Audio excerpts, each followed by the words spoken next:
Today I'm off to my mother-in-law's to look at a rotten door frame and door that needs replacing on her garage.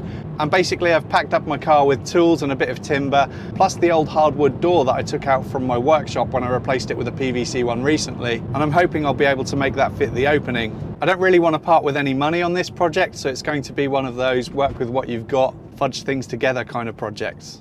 So here is the door, and apparently it hasn't been opened for many years. And it's down at the bottom where most of the damage is. You can see the sill on the door is rotten through, as is the sill on the frame underneath. And the joins at each corner of the door have come apart too, which means that the glass has basically fallen out from the frame. And you can see here from inside the garage that there's a pretty big gap where the glass has dropped.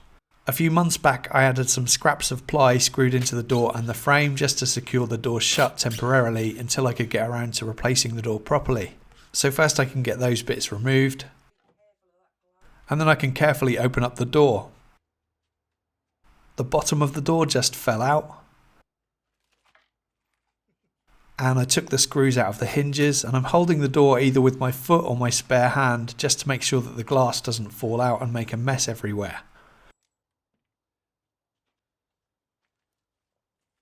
Just off camera here you can see that I'm taking the door apart just so that I can put the glass safely to one side.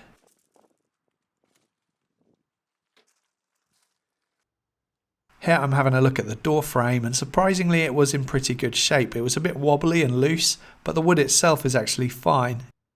The sill however was completely rotten, so here I'm cutting through it with my multi-tool. Usually I'd use a reciprocating saw for this, which would be a bit quicker, but I'm going to need to work with the tools that I've got to hand. And then I used a pry bar just to help lift it up so that I can wriggle it free. There was a bed of mortar under that sitting on top of the damp-proof coarse plastic, which I'm just going to get rid of. The DPC itself is designed to stop moisture rising up from the ground into the timber, so all the rot that happened here would have been just through moisture getting into the timber from above, probably because the door hadn't been treated or painted regularly to maintain it. I can now get a closer look at the bottom of the door frames, and surprisingly no rot here. Nice and solid, so there's no reason to remove these.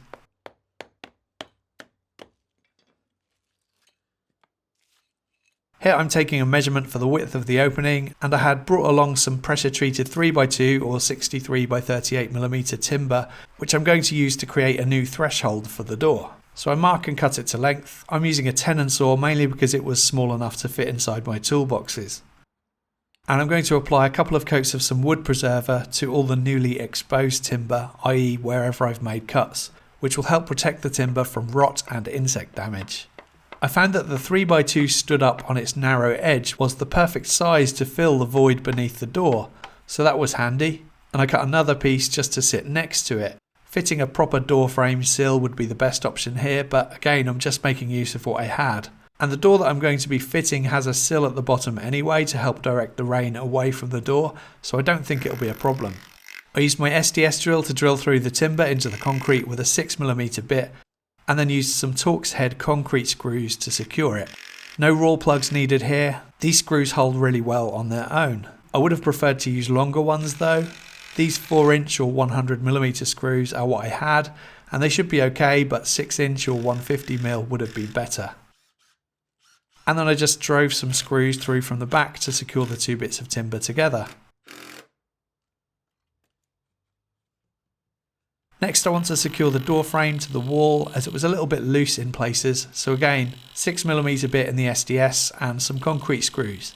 On this first hole though I accidentally drilled into the mortar rather than the brick, which wasn't ideal. I added a screw anyway and it held okay, but these screws bite much better into brick rather than mortar, so I added another above it into the brick.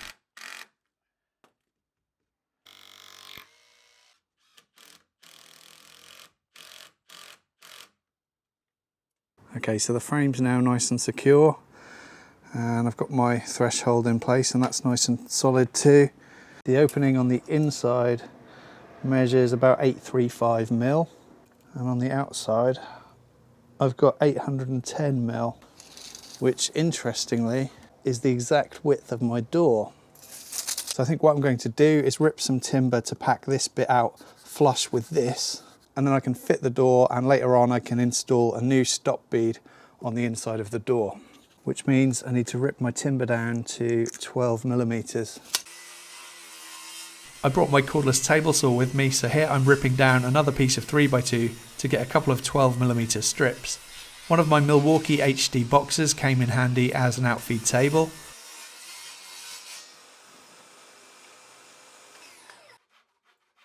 And then I got it cut to length to the height of the door frame. I added a bead of exterior rated polyurethane glue to the back, and then I can get it fitted. Usually I'd use nails here, which would have been quicker to add, but I didn't have any with me, so a few screws will do the job.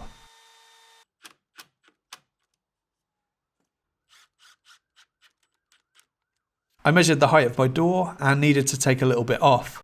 You can see there's a small lip here on the back of the door, so I'm going to cut that away first, as that lip wouldn't have met up perfectly with my newly added threshold anyway.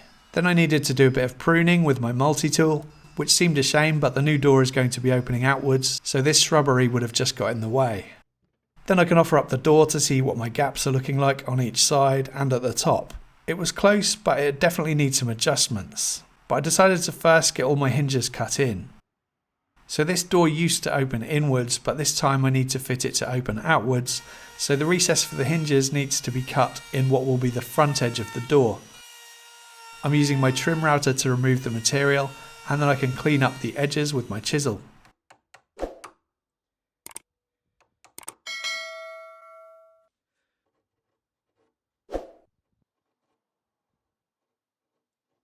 I had some of these salvaged brass hinges, which could have done with a bit of a clean up, to be honest. You can see they're covered in some sort of stain or paint, but these will do the job for now. A router isn't necessary for cutting the recess, as this can all be done the old-fashioned way with a chisel, as I'm showing here, and it doesn't take too much longer, and the end result is the same.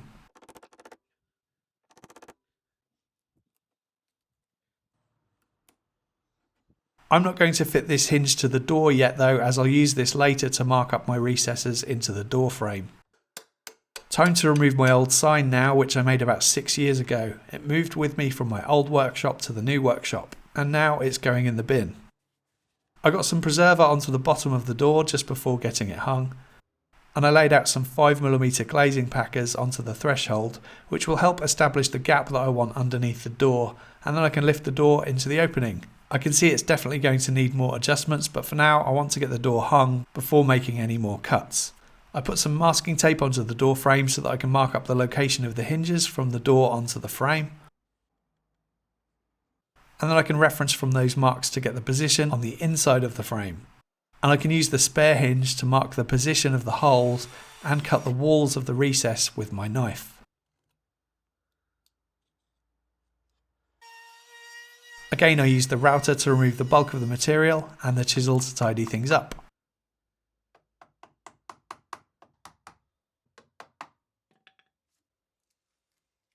Then I can get the hinges fitted to the door and offer it up again. I'm using a Milwaukee toolbox again to help take the weight of the door while I get a few screws added.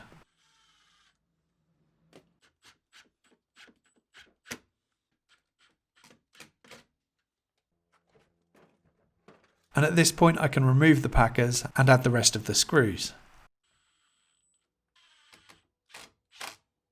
So the door is now hung and it's catching up here on the top right and also a little bit at the top. But I'm wondering if I might be able to just get away with cutting the hinge recesses a little bit deeper, and I think that could buy me a couple of millimeters. So I removed a little material from the top of the door with the track saw, and then cut the hinge recesses a couple of millimeters deeper in the frame. I also decided to take a couple of millimeters off where the door was catching, so after drawing a pencil line for reference, I got my planer out to take a few shavings.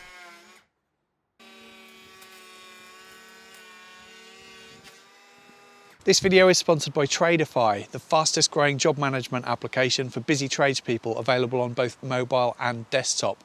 It's a fantastic app which is designed to take the hassle out of keeping on top of business admin tasks like managing incoming inquiries, raising quotes, issuing and tracking invoices, handling timesheets and appointments, GPS job tracking, financial and productivity reporting, and more. For a free 14-day trial, use the link in the description box below. And if you'd also like to get 50% off Tradeify for 3 months once the trial expires, you can use the promo code RAGANDBONE when you sign up. Then I got the door hung again, and it closed well this time, but the gap down the right hand side looked a bit tight in the middle. So I removed the lock and handle and then took some more shavings just from that area.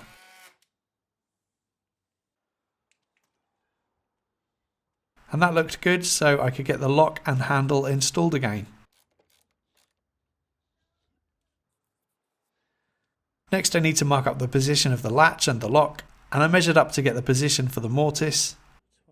And you can see here that I'd almost forgotten to do that, so I had to move all of my pencil marks in by about 3mm just to make sure that the front face of the door would be flush with the front face of the door frame.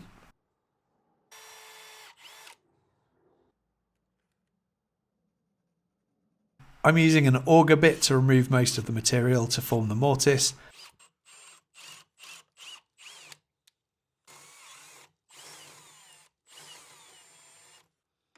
And then again finish up with a chisel.